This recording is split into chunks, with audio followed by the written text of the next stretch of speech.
Welcome to all. In today's session, we will discuss about some basic concepts of C programming like variables and keywords and the data type.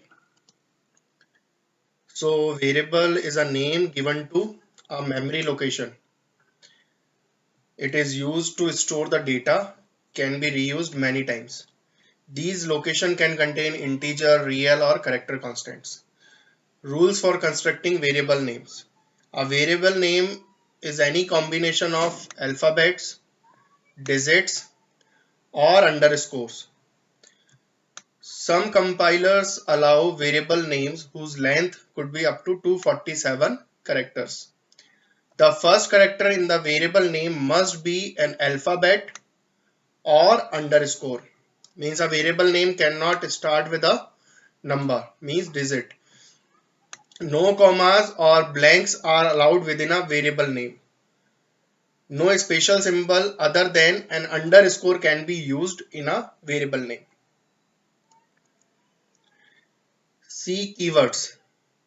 So keywords are words which have predefined meaning in C compiler. So predefined meaning in C compiler means one thing it is understood from this point that we cannot declare a variable which has the name uh, that is a keyword.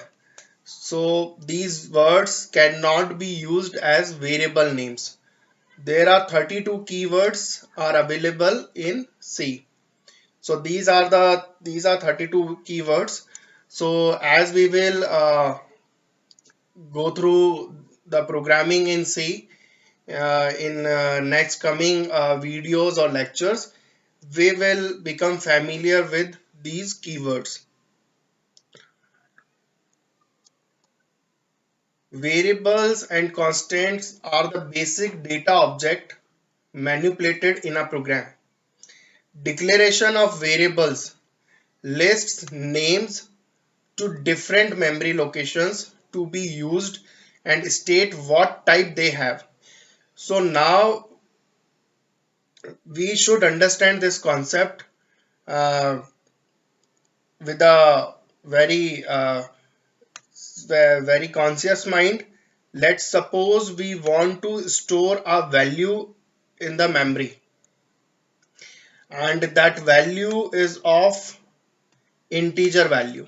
That value is of integer value. So first of all, system will identify that how much memory is required to store the integer value. So for example, our integer value require 2 byte. So system will allocate 2 byte for storing the integer value, and that location will have a name, for example A. So we say that int A. So int is the data type and A is the variable name. So now I can store a value at this memory location. So declaration of variable list names to different memory locations to be used and state what type they have.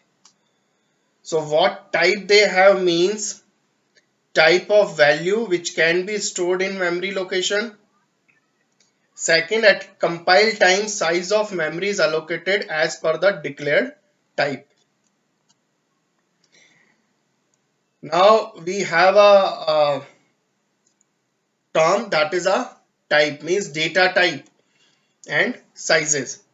So there are few data types which are available in C as a predefined data types. The one is char. It is a single byte size data type. The size for this char is a single byte, capable of holding one character in the local character set. The second one is int. It is for an integer and typically reflecting the natural size of integers on the host machine. The third type is float, single precision floating point. The fourth data type is double precision floating point. In addition, there are number of qualifiers which may be applied to data types. So short and long, these are qualifiers and may be applied to integers. Signed or unsigned, these are qualifiers and may be applied to char or any integer. Long, it is a specifier. It can be used with double. So long double specifies extended precision floating point. So thank you very much for listening me carefully and sincerely. Thank you.